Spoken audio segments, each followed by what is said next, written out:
still many people here.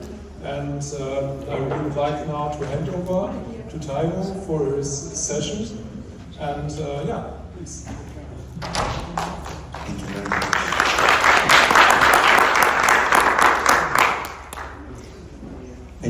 Thank you very much. We had a question,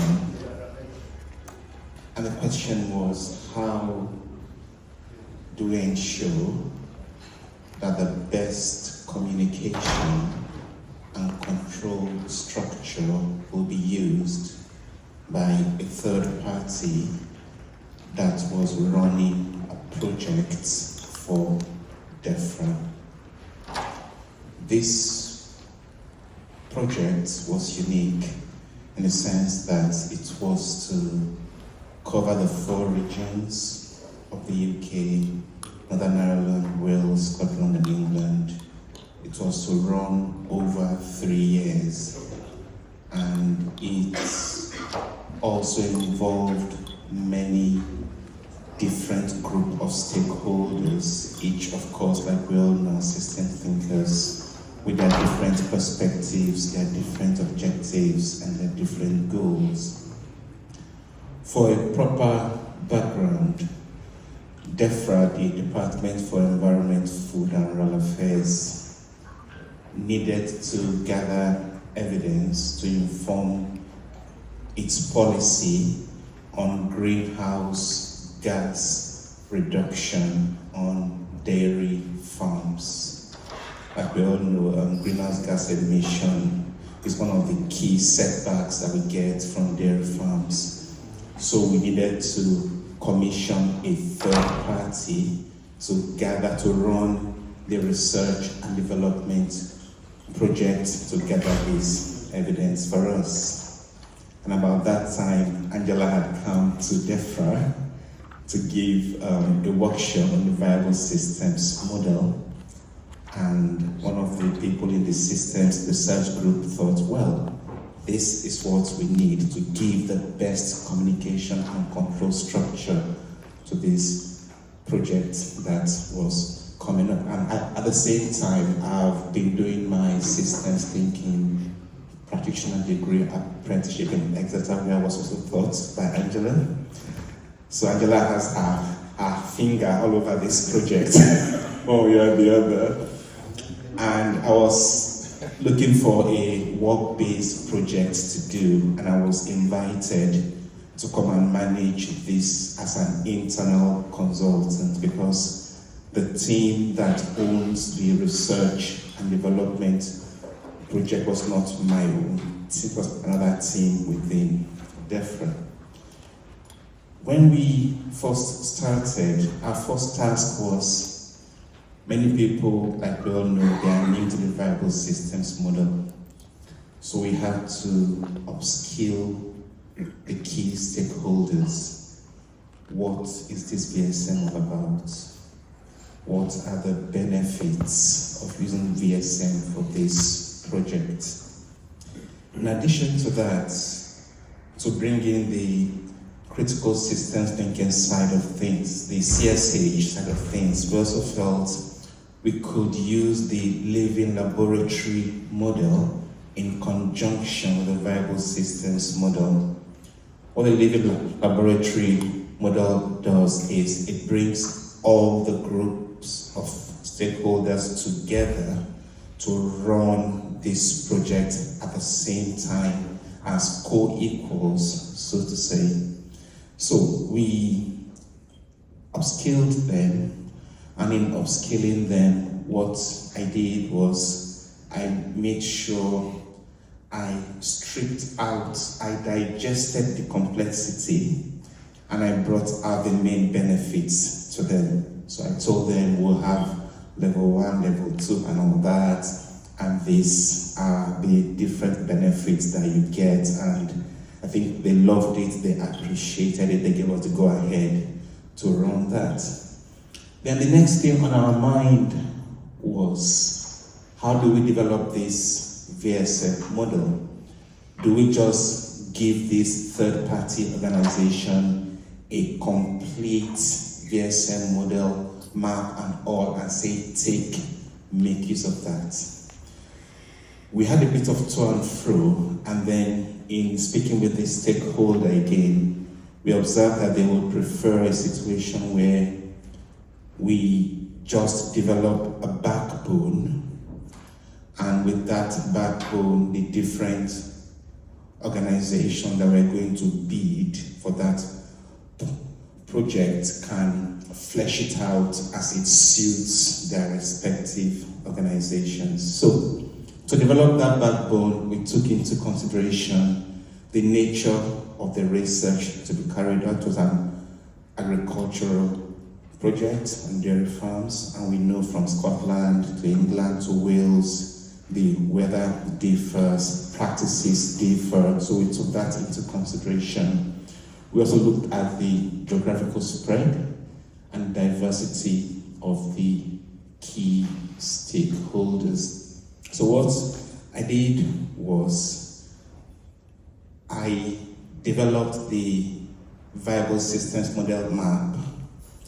I developed the segmentation very clearly, and I can recall I'd read many books from Angela, from Wolfgang Lasso, from Martin, and when I was doing the segmentation, I got stuck. I remember that Martin had a very good example on segmentation, so I went back to his book. I said, okay, that's how to do it. So we did the segmentation for them. We did the major backbones. Then the next thing was we inserted this, I'll call it bare essentials of the viable systems model into the invitation to tender.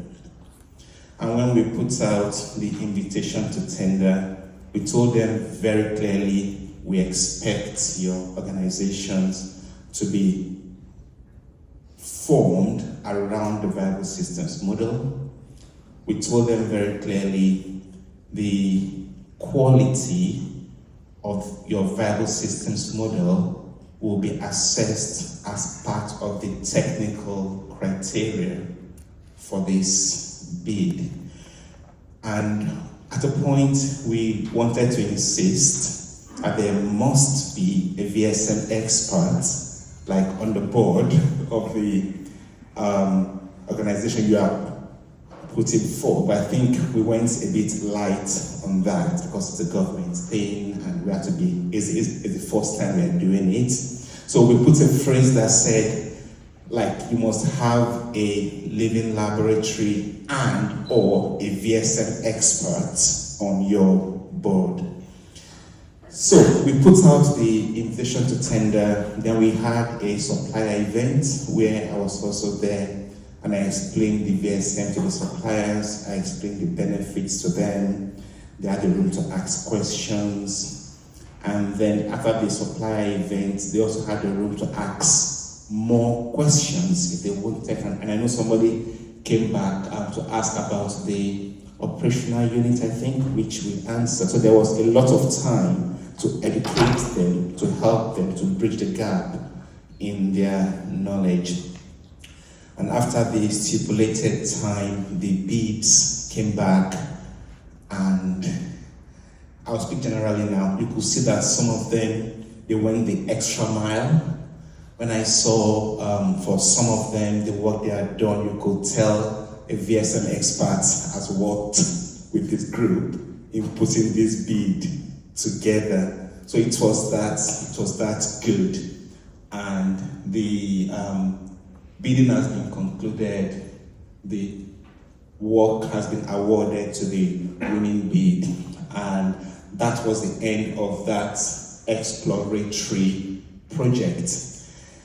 Now, my own thinking is, we did that, and it was, in my own words, I think it was successful because we achieved our aim, and the internal stakeholder within DEFRA really appreciated the difference that the VSM and Living Laboratory made to that project. They really appreciated it. It was obvious the difference it made. And now I am thinking, not different, I'm thinking, can we build on this? Can we bring VSM into cabinet, into governance? And how do I think this will work? Government departments request evidence to develop their policy. And normally this evidence is gathered by third-party organizations who run our research and development projects. So if we at this point can use the VSM to structure the organization that run our R&D at every point, then what will happen? There will be a trickle effect. So the VSM is using the organization produces the evidence informs policy, policy informs governance. So we see the quality of all this starts from using the viable systems model as the structure for the organization. And I want to believe, I'm strongly persuaded, the quality of evidence and organization that will use VSM, the quality they will get will be widely different from the quality of evidence an organization not using the VSM will get. So in essence, we are saying, or I am saying, the quality of policies that will emerge when the VSM is used by these organizations will be very much different. So VSM will be adding to the quality of governance overall. What will be the multiplier effect? Like I said, we did this in this exploratory project. We put out the bid. Now, if you can imagine perhaps 10 organizations wanted to bid for this project, and each of them had to go and, if not learn, at least know something about the VSM to be able to bid successfully.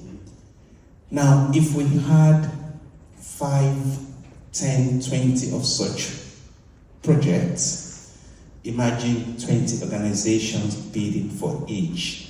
So if say 20 times 10, that's about 200 different organizations having to go and know the VSM, learn the VSM to be able to put in for our projects. That's a huge multiplier effect. And the other beauty of it is, like the consortium that won this bid, we still plan to do a follow-up. They make use of it and they see the difference it makes compared to other projects they have run. Definitely, after they've used it for DEFRA, they will use it for themselves also, because it makes a difference. Another multiplier effect. The other multiplier effect we see here is, like I said, we needed to upskill the key stakeholders within DEFRA to let them know what the VSM is, what are the basics, what are the benefits. So by doing that, we're spreading the word. And if we had maybe 4 or 5 different teams in DEFRA wanting to do the same thing, and each of them having to be upskilled, that's also another multiplier effect. And for this particular project, there were many groups of stakeholders. We had farmers, we had researchers, we had people that sell the milk from the dairy farms, we had organizations that, or industries that produce the equipment for monitoring greenhouse gas emissions on the farms. They were all involved. And in a way, each of these groups that are involved are taking back the message of the viable systems model. So I see a great multiplier effect if we are able to do this. And then I've got my questions. I think maybe I have more questions than you do actually. The first question is, this project we ran was for greenhouse gas emissions on dairy farms. Assuming I was called upon to also do the same thing for, say, reducing water pollution across the UK, or I was called upon to say, do the same thing for improving farming practices across the UK, can we have this basic backbone of the viable systems model that we can drop in any of these invitations to tender and we think it will work? Or can we have this basic backbone that with a little tweaking will suit any of such projects that we are called upon to use or, well, to insert the VSM model into? That's my first question. Any answers? Or I will call people, if you don't mind, to give me answers. Martin, what do you think?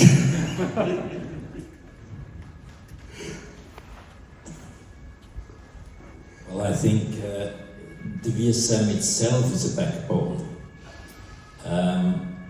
I doubt a little bit whether you can copy-paste VSM designs from one project to another, because the VSM is dealing with, as we mentioned in the morning, with variety engineering, and that is different in every project. So it answers questions, the model, and it asks questions, but the answers regarding that, I think they have to be different.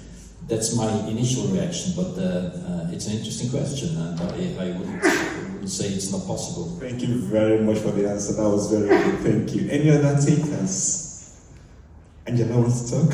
Yeah. Yeah. But there was a hand in the back. We don't forget you. Take the Yeah. Okay. No. I've seen it. You were the first. Thank you. It's a similar question. Can you describe to us those benefits that... what? My own. Are you answering my question? No, he's asking another question. Okay, wait. No. It's a question on the question. No, after my question, you can ask your question. So I'm asking questions to help me develop this, so then I'll take your question definitely. He's taking his question. You are No. Just ask your question again. Okay, my question was, in this particular project, we built a backbone that was unique to the project. If, for example, we are called upon to do it for different types of projects, can we use the same backbone? Martin has said, perhaps no, because VSM has to be addressed to the unique varieties of each of those, which I sincerely agree with. So I don't know what Angela... So do we have to try? Well, I sincerely disagree with Martin. I just think that this idea, the idea of a multi-purpose VSM backbone, I support the idea because I think that VSM, apart from applying the VSM in a traditional way to a business in which case I will agree with Martin, that the idea in this case is not applying the VSM to a traditional business, is having some VSM criteria on governance that can be demanded as preconditions for the organization of those that are going to be the winners, that are going to be implementing these billionaire projects that are very important for the future sustainability of the UK. So in that level, I think that my answer is that it is possible to generate a multipurpose VSM backbone, as you call it, like criteria for the kind of organization that you should demonstrate you have if you are going to be implementing in a viable and sustainable way this amount of money that is going to affect the future of sustainability. Thank you very much. Thank you, Angela. Thank you. Do you want to help with this question? There's somebody at the back there wants to help. In a way, I agree with Angela. You can use the VSM as a generic template, but it depends on what you want to do with it. Because I had the experience of advising project for the MOD, and they were for the enterprise model. When you have multiple agencies working together, and the VSM was the general framework to make sense of all these complicatedness of all many organizations working together. So you can replicate that. But, I mean, you can replicate the concept, not the template. Because every enterprise architecture will be different. Thank you very much. So one more, then I'll ask next. Okay, Elena, thank you. This is a blast from the past. Dennis Adams at Liverpool John Moores University used to use the John Harvey Jones management case studies. And he would give the students a lecture or a series of lectures and exercises on the VSM. And then he would show them the first half of one of John Harvey Jones's episodes and ask them for their diagnosis. And he would write that down. And then he'd show them the second half of the program. And quite often the students found more than he reported. And there may be some other things like that could be used as relatively simple case studies to get people into the rhythm of, okay, here's the case study, let's stop right here. What do we think? Show the rest of the case study. Thank you very much. Thank you. I think there's one more hand at the back there. Yes.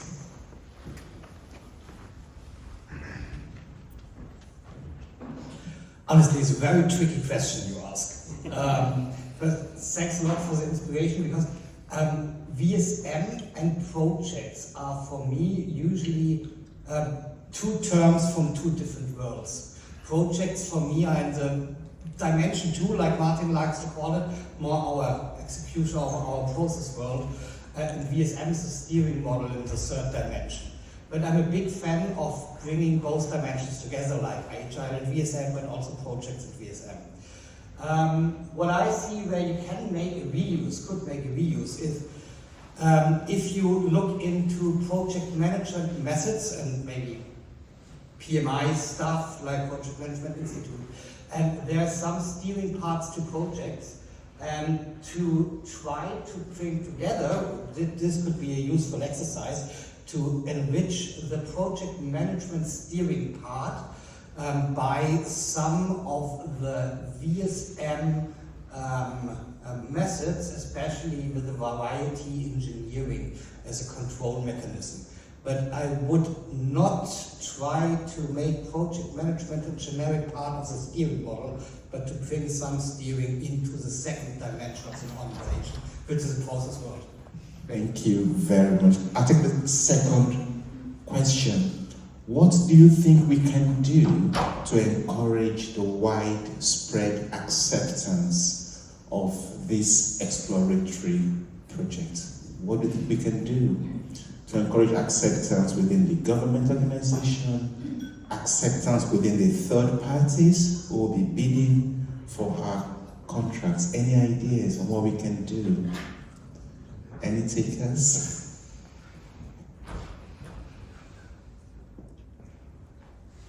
Be really spontaneous. Sorry, so I work in the civil service, not the same department. Basically, I think it's a consistent thing what we're saying about we need to get senior leaders to talk about it and shout about it. Without that, the senior leaders in my department aren't going to consider anything like this. So I think, it's got to go up to the top of the tree and then push down. Thank you very much. I think the easiest thing, and that would be also my question, is make a proof that you've been cheaper, faster, better, or whatever. So what is the value out of doing that? You have to prove it, and then you have a benefit, and with a benefit you find your market, people who buy it. Thank you very much. I'll take one more and then go to the next question.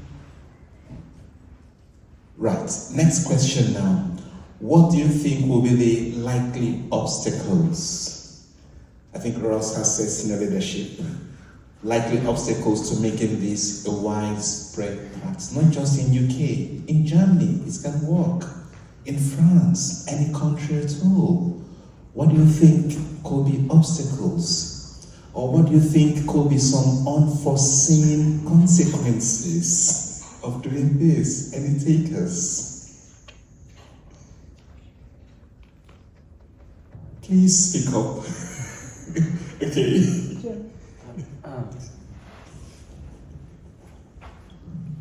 Thank you.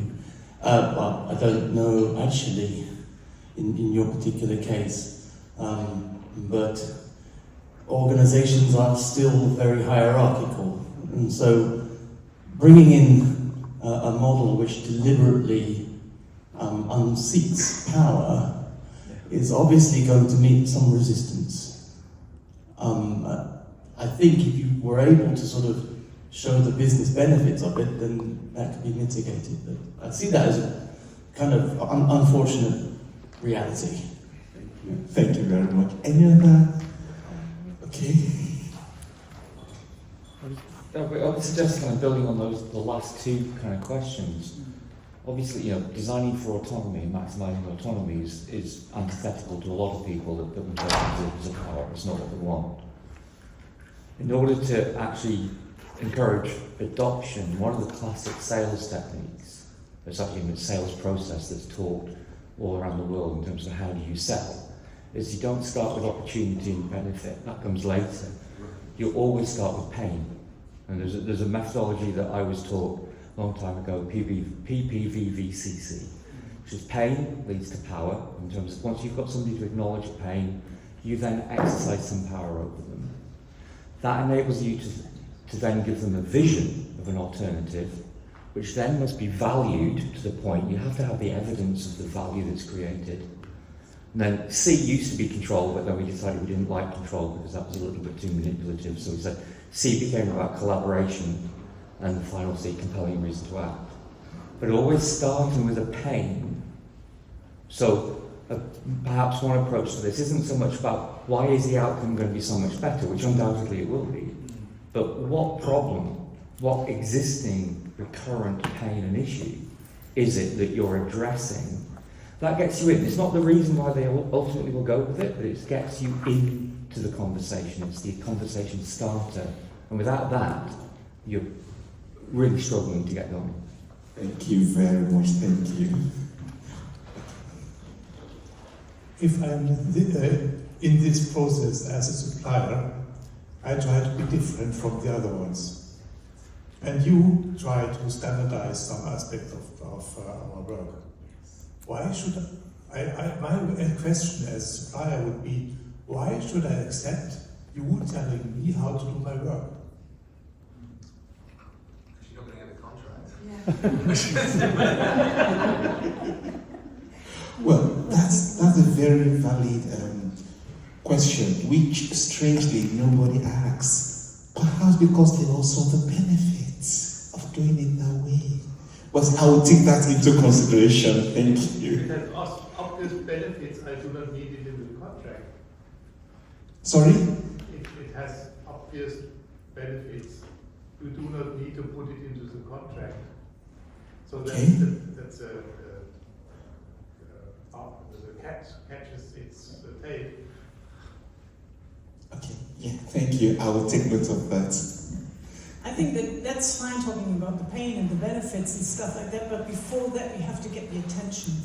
Right. And this is an obstacle, I think. You have to get the attention of people distracted by whatever information is out there and to be seen. Okay, thank you very much. I think I'll now take the question from that end or any other question generally.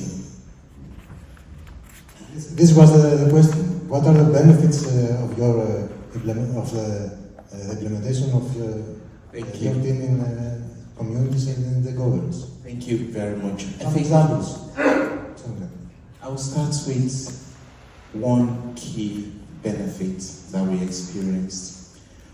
Like, you know, or you may not know, we have 4 different regions in England, and each of these, the weather differs, the agricultural practices differ, the way they breed cattle differs. Now, it's not possible to have just one project and expect all the 4 regions to tag along with that one project. Like, the variety is different in each of them. So it was necessary that we create that room for the autonomy of each of these regions while they are contributing synergistically to the overall goal of reducing greenhouse gases across the United Kingdom. And like we all know, the viable systems model is just perfect for creating this autonomy for different groups who want to work together to achieve the same goal. So that was a key benefit that we got out of this. Thank you. Any other? You've triggered something here. Oh yeah, oh, good. Yeah, hi. Maybe an idea from the continent. Oh, thank you. Good old England. I was busy channeling European funding into regions and the cohesion process in Eastern Europe. There is a program, there's a backbone for this, it's called the regional discovery process. So you have this in every region, and that qualifies you to get money. If you don't undergo this process, you won't get money. So I know England, yeah, you left us here, but you Scotland, yeah, trust that you come to our area. But check out the regional discovery process. Right. And you can use the VSM in every region. You come and you respect the place-based differences. Yes. Yeah, you come up with a regional innovation strategy. It's right. RE3, yeah, Wow. it's the European policy program, and you have your program really, and you can use the VSM and still pay respect to the difference you find in every region. I think I will connect with you later. Thank you very much. There's a question there.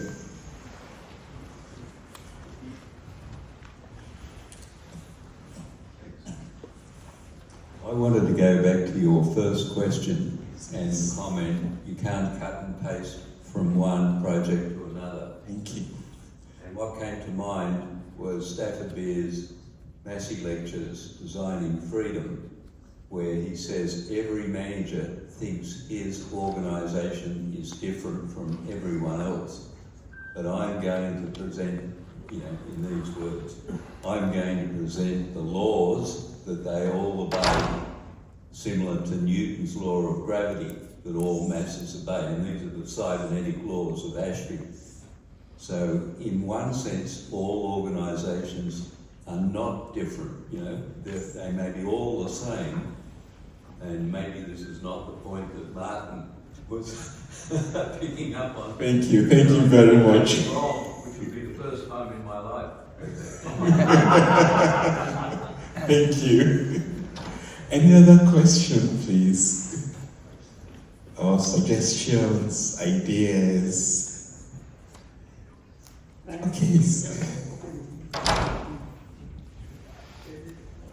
Some of the questions are already asked there, how to make VSM more influential. But so for me, it's the typical problem of scientific marketing. It's consulting marketing, where there's an important element of big persuasion. There's the strength of persuasion. Top big universities, top level companies. But as far as I know, there were some attempts to extend the applications of VSM in the past. So, for instance, learning how to make VSM more influential right now. So a kind of backward benchmarking could be helpful. I'm just thinking aloud. Thank you very much. Sorry, how many minutes do we have left? Oh, we have time. Can you please explain your backward benchmarking, if that's okay? What's my backward benchmarking? Exactly. Look at the previous successes and previous failures. So I'm just going the term backward benchmarking. You know that they did like this. It was successful. It was very much connected, let's say, with classical cybernetics, Ashby and so on and so forth, and how to make it communicative for the young generations who are just like talking about very broad terms, etc., agile and so on, and etc. Thank you very much. Okay, yes, please. So one thing I'm kind of really intrigued by from your experience, and maybe some of the other civil servants we've got in the room as well, is, I mean, what I've understood you to have said here is that using the VSM enabled much better quality research to be done, which made policy better. But does considering the VSM actually change what we even mean by policy? You know, it seems to me that, you know, I spent a little bit of time in government many years ago, and I'm not sure we had any idea at the time whether our policy was trying to be a system 2, a system 3 star, a system 4, a system... I don't think we had any conception of that at all. It was just us telling other people what to do. And does it... So, from your experience, has this changed the nature of what policy is in this context? Thank you very much. I'll start by saying this is an exploratory project. It's the first and only one we've done, and we've awarded the contract. We are yet to see the full bloom of the results. So what I have here is my own thinking of what can happen. Like Martin said in his book, VSM is the neurology of business. If we get the neurology right, we get the outcome right. If we get the neurology wrong, we'll have a shackled system which will affect the output. So my thinking is, if we can get the neurology right, then, like you will know, in the civil service,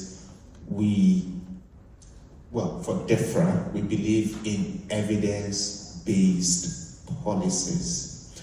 So if we want to develop a policy, say, on greenhouse gases, we commission a research and development project to gather that evidence for us. Based on the evidence we have, we form our policies. Bad evidence, bad policies. Good evidence, good policies. So that's just my inference there. Yes. I guess I'm thinking, and I keep thinking about the relationship between the environment and the system, and in kind of working in the health sector, we do something similar where you're commissioning something and then bringing it closer into the system. And I guess I'm wondering, is there a risk that you're bringing in, like we're kind of creating a kind of homogenous and maybe groupthink, because you're bringing in organisations that are aligned to the way you see the world? Is there something that you're losing in the diversity by trying to align everything into your idea of governance? And I guess alongside that, if your governance within your organisation is strong, so let me think. Why is a decision to influence the governance of an external partner in the external world, why is that your preference, as opposed to looking at your own governance and getting the clarity so that they're clear and can align it? Do I get any sense? Yeah, okay. Do you want to say something?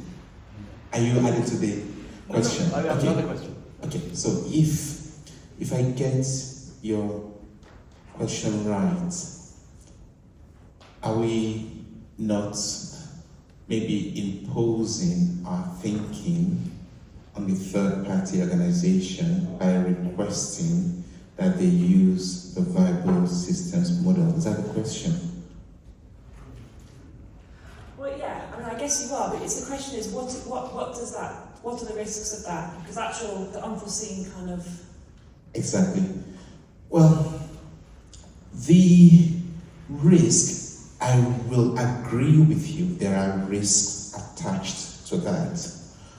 But what we try to do is we try to, I'll use the word, encourage them to do it. And you'll agree with me, for this particular project, there were many other criteria that we're going to use to assess it. There's not just VSM pass or fail. So if you do well on the VSM side, but the other side was, say, rubbish, you don't get the contract. Okay, so the VSM was just a small portion out of the overall assessment criteria that will ensure that we don't bias the project towards those that do one wonderful VSM structure. Does that help, Olivia? Thank you very much. Well, it's an idea somewhat similar. I mean, I can understand the question you just asked in the sense of like, you know, in your call for tender, are you going to say, buy it beyond dispute, read it, and get back to us? Or could you, you know, oftentimes for these processes, especially for large tenders, you know, different milestones. So you begin with a sort of request for information, where you ask potential bidders to respond to 100 questions, you know, on an Excel sheet or whatever, and these questions go to the different people in that organization. I'm just wondering, perhaps there's a way, and perhaps looking at the viability canvas this morning, there's a way to sort of target these questions so that you're never actually sort of mentioning VSM. You're just saying, tell us a bit about how you arrive at policy, tell us a bit about how you divide future and current resources, tell us a bit about 3-star, but you don't say 3-star, you say, tell us how you are, you know, controlling extra sporadic problems in your operations. That could be an approach, just putting it there. What will be the next step from that? Well, the next step from that is I mean, that's how that would be like a sort of shortlisting potential bidders. Okay. And so you did that information in a way, you know. Thank you very much. Peter has a contribution, and then... Already through this? Oh, okay. So the last 2 questions then.